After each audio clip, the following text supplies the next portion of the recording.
You are now listening to the Going North podcast, where you'll receive tips and techniques to advance yourself.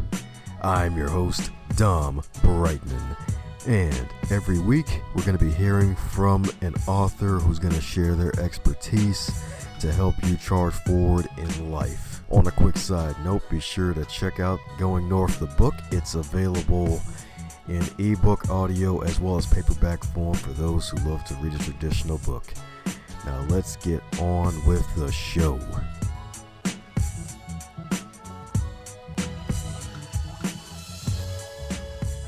And today on the Going North podcast, we're back at you again with another author, but this time one from the good old city of charm and crime known as Baltimore, Maryland. And this wonderful author right here, she has always had a desire to write so much that she is the author of 3 wonderful books, as well as she's a servant of God, a mother, and a Baltimore native who has a desire to help people realize their self-worth.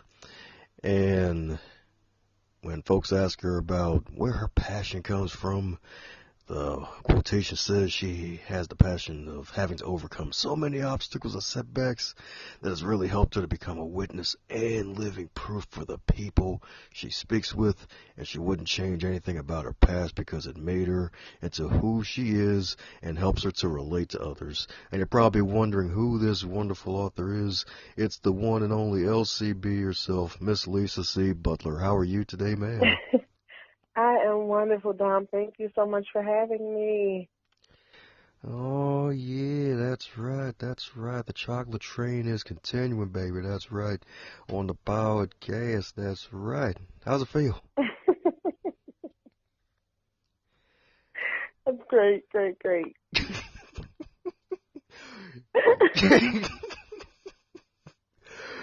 Yep, you're probably like, oh, man, this ain't going to be well. I ain't going to last. No, it's going to be fine. It's fine. I think one of our phones just cut a little bit, but it's great. That's right. It's great with 5 R's indeed. Tony the Tiger will be proud.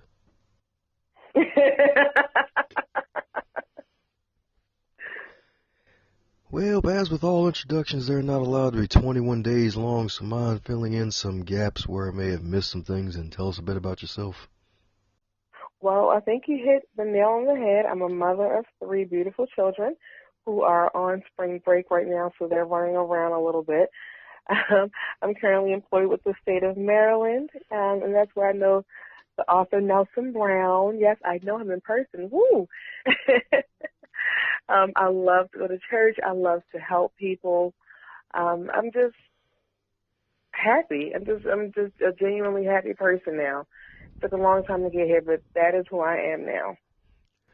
Oh, yeah. You said it took you a long time to get there. What made it so long as a wiener dog? It took a long time because for years I didn't think I was one of those people who deserved it. You know, sometimes you just look around and you say, well, what makes me so special that I deserve to walk around smiling all the time and happy? And, what makes me so special? And that really had to do a lot of soul searching, a lot of praying, just learning who I am, learning that I'm worth it to actually be happy. The classic battle of knowing your self-worth. Yeah. Yes. Battle is a perfect word for that.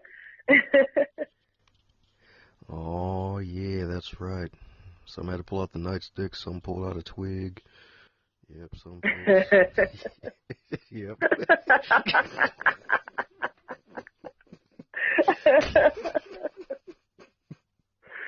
Well, this time my weapon of choice was my laptop. Oh, there you go, keyboard warrior, there you go. Yes. Had to get some things out. That's right. One thing at a time, even. One thing. There you go. One thing at a time. Yep. And that one thing is me.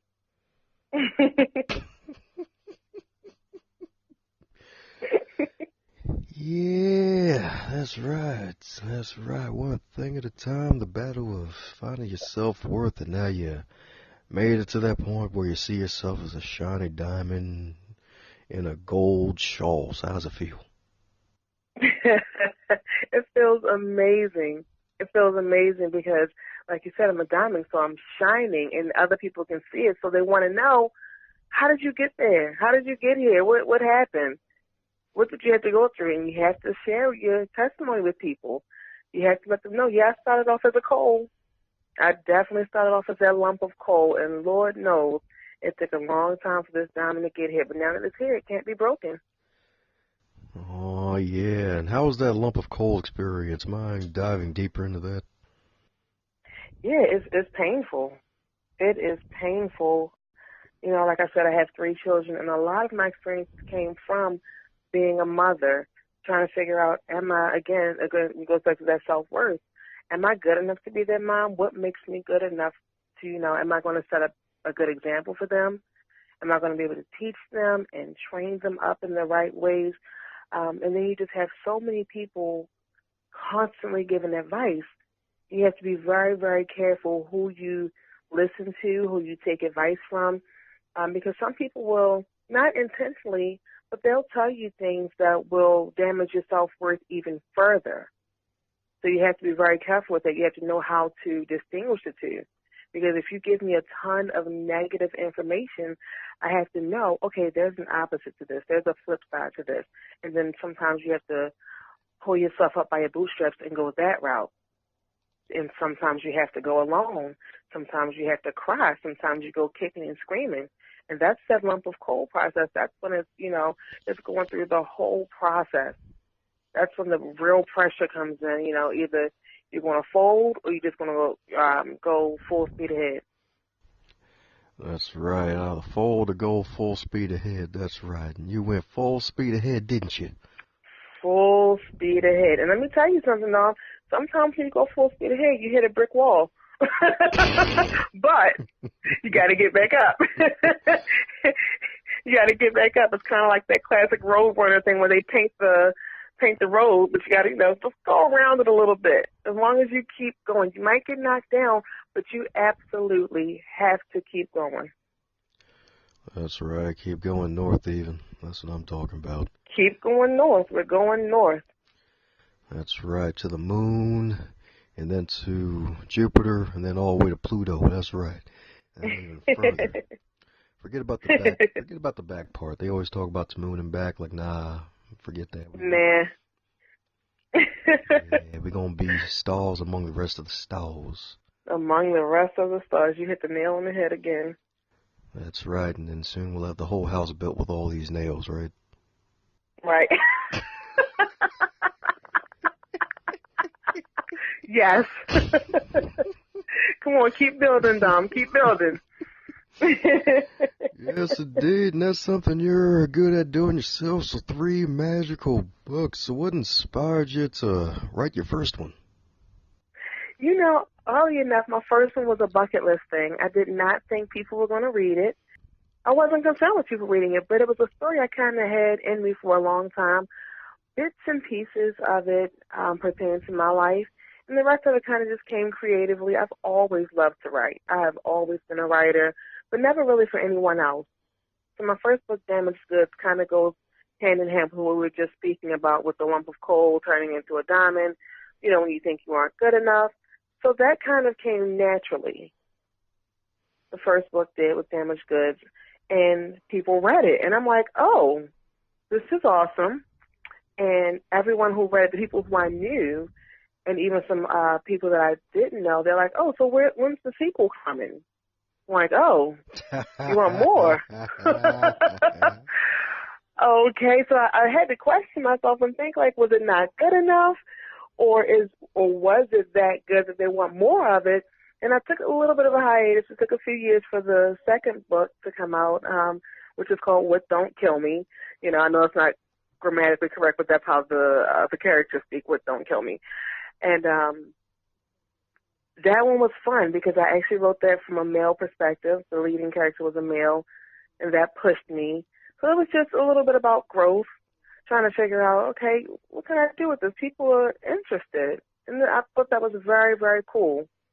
Very cool. Yeah. And with my third book, which was just published last year, as you kind of hinted around to, it's called One Thing at a Time. That book was by God. That was so amazing. I had a blog years ago called Change Your Mind, Change Your Life. And, God's like, okay, it's time to put this in a paperback format. I'm like, no. And he's like, yes. And it was a labor of love, Dom, because I had to share a lot of personal testimonies, which I'm like, I was not prepared for it. I wasn't prepared, so I fought myself. I fought God. I edited my book a million times because I had to make it raw. I had to make it very plain. This book is more of a devotional with a little bit of a twist to it because, like I said, I share my testimonies in it. There's room to write in it. There are, prayers. That's kind of the traditional thing with the devotionals. But this one, my God, it's me and God in paper form. Oh, there you go. That could be the next book. Me, God, and paper. That's right. Ooh, me, God, and paper. That's right. Green paper, lined paper. More green paper.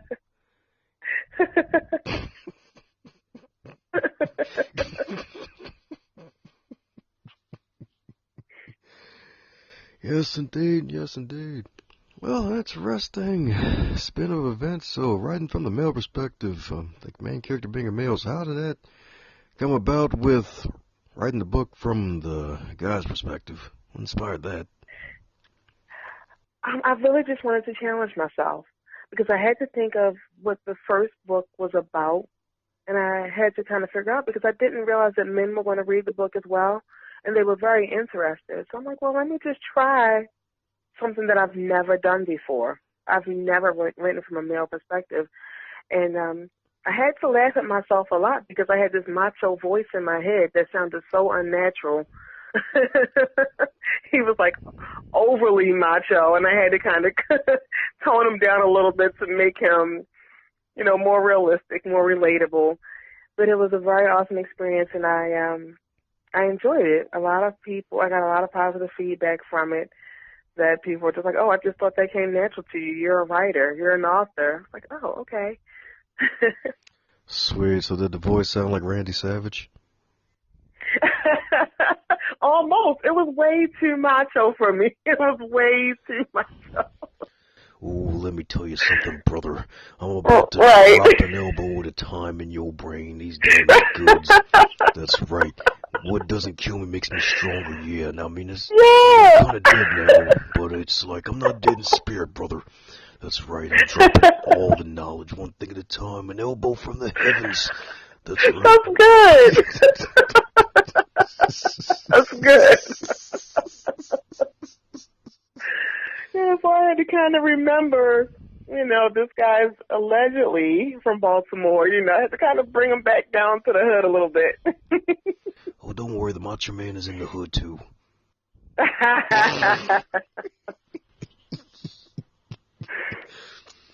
Oh, I had a hip-hop album one time, too. That's right. It's called Hogan. That's right.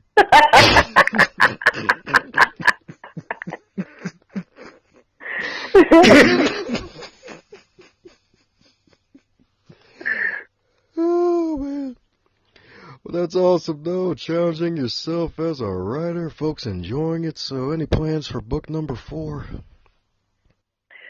I am struggling with book number 4 because all of a sudden I'm having such an urge to do children books, and I am not an illustrator, but I think I do want to go that route. I would really, really love to just dip my toes in it a little bit and see what I can do with children's books. I want to try to spread out a little bit.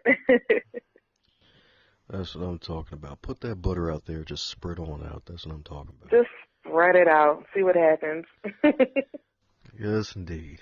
That's when the kids appear. That's right.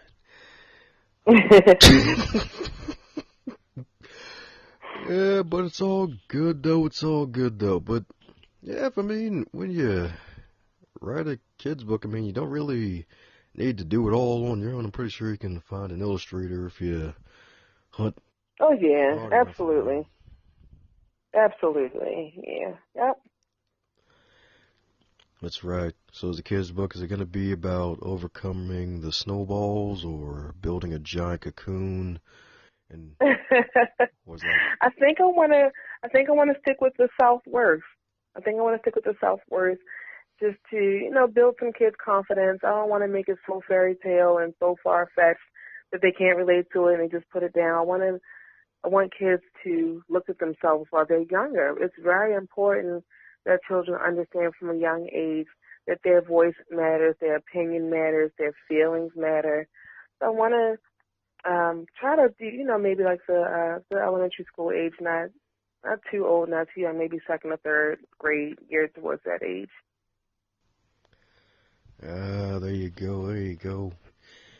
And kids are going to need that nowadays more than ever, so that could possibly be a route you could take into anti-bullying and things like that, because, I mean, this is Mhm. an era where bullying is on steroids because we have, Oh my gosh. yeah, Yeah. keyboard warriors on steroids with the social media and whatnot. Yep. Yeah. All over social media, and it's a shame because a lot of children don't want to talk about it. They're embarrassed to say anything, to their peers, to their parents, to administrators at school. Some of them are just too embarrassed because the things that children are saying now about other children are, oh my goodness, I wouldn't think to even think those things when I was a child. Now it's just everywhere. Yep, and as they say, kids raising kids, right? Yeah, yeah. Or better yet, the TV raising kids, or heck, the internet raising kids. The internet, right. Yep. Somebody's kid out there right now grew up on World Star Hip Hop. Ugh, that's a terrible thought to have. Listen, I'm 36 years old, and it makes me flinch. I can't imagine children looking at it, but I know they do. I know they do. That's why it's important to have other things for them to look at. Like I said, that they can see themselves in, that doesn't seem so far fetched. So yeah, I'll have to think about it a little more. But it's definitely on the horizon. It's in my mind. Oh, there you go in your mind, and then it'll be on paper. And then with the big G himself, that's right. Exactly. That's right, the real OG, that's right.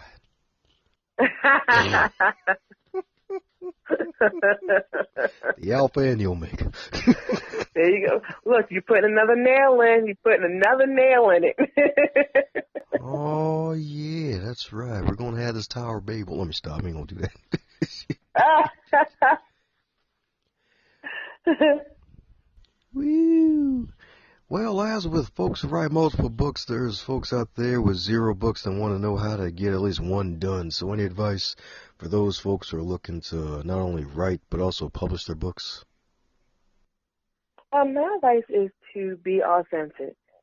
If you can just really be authentic with yourself and realistic with yourself, write. Just write.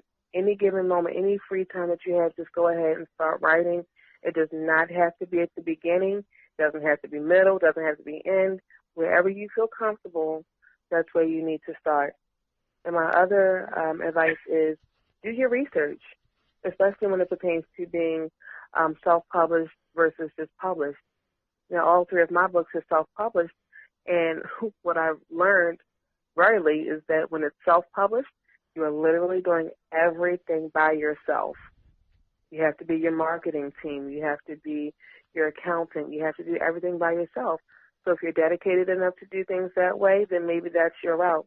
Or if you maybe don't want to spend as much money, maybe you want to go that way. Whereas with the publishing company, you may spend more on the front end, but you have all these professionals at your disposal.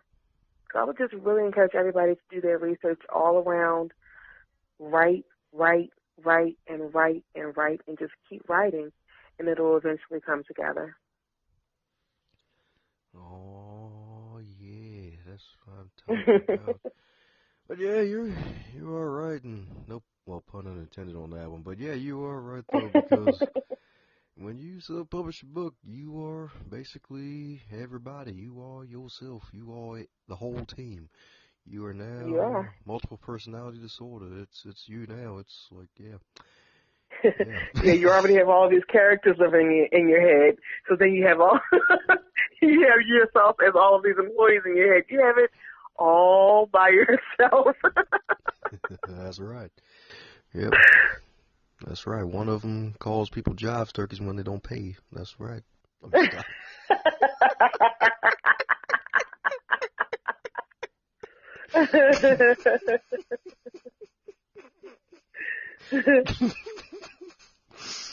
That's right. Gotta sell it. That's right. Gotta market. That's right. Yeah. Accountant. Sometimes you gotta kidnap and chloroform, put them in a burlap sack, snag the wall, leave them at the door. Uh-oh. That was the best one. Uh-oh. Don't actually do that. I won't. And they wake up afterwards, be like, one day at a time. All right, cool. Right.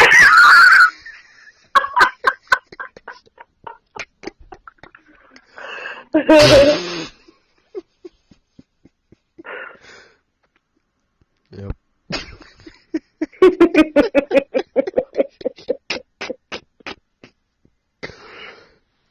Oh boy. Yep. Good times, yeah.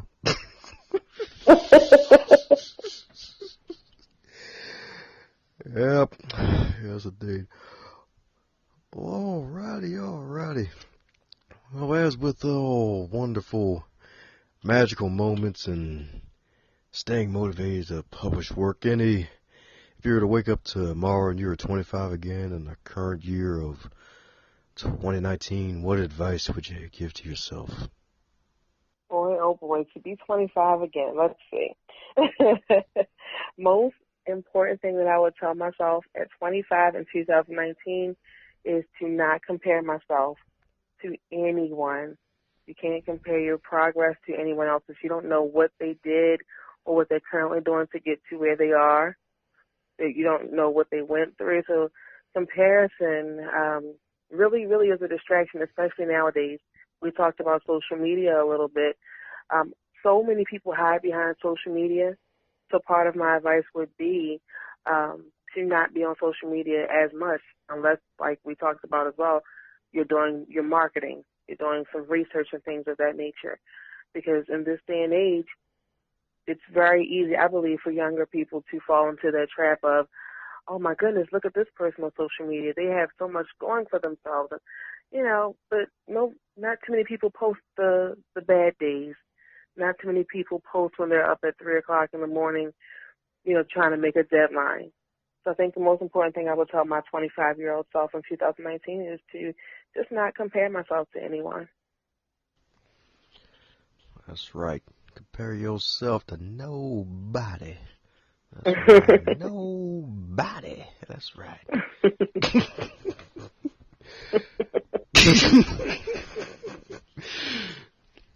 Yeah, but seriously though, you are right though, because if you fall into that comparison gap, it's a trap because you just wake up and then you feel bad about yourself and whatnot because you're comparing yourself to somebody's highlight reel. It's like social media.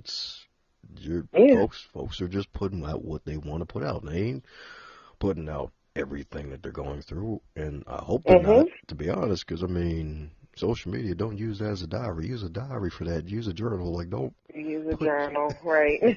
Yeah, don't put your mess out there like that. Yeah. Folks ain't gonna sweep it up. They're gonna look at you and be like, man, that is a mess. They gonna signify. Right. They gonna snap their fingers and turn their neck and be like, I told you she was a mess. I told you. Yep. Yes, indeed. Well, alrighty, for those who want to keep in contact with you and pick up some copies of your books, what's the best way to reach out to you? Well, since we're already talking about social media, my Instagram is @author Lisa Butler, and I can be reached by email at authorlisabutler@gmail.com.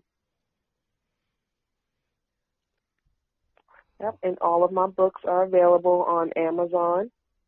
So you can go to amazon.com/author/Lisa Butler, all together, LISABUTLER.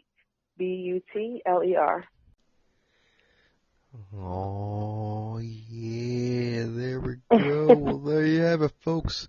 Go on out there, shoot Lisa an email, follow her on the IG, slide into her DMs for some motivation, inspiration, yes indeed, so she can point you to where to buy 500 copies of her books. And if your budget is a set for 500 copies, then buy 1,000 copies. That's what I'm talking about. And that's how we go north, right? Going straight.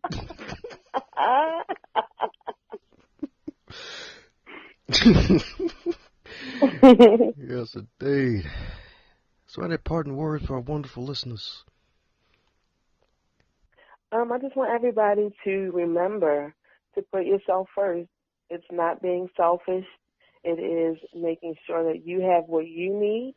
So you can be a giver, so you can help other people. You have to take and make time for yourself. Hey, how's it going? Thanks a bunch for your listening ears, and it's time now because it's here. Book number 2 is finally here. Stay the Course. The Elite Performers, 7 Keys to Sustainable Success. And you can pre-order your ebook copy today by heading over to Amazon.com and pressing that Buy Now button for only 99 cents. It is a low-cost investment in advancing yourself into your greatness. So let's go ahead to Amazon.com, type in Stay the Course. Look for the book with the big fat red letters, Stay the Course, and the compass pointing north. And yours truly, Dominic Brightman, is the author. And I thank you in advance for all that you do. Go out there and dominate.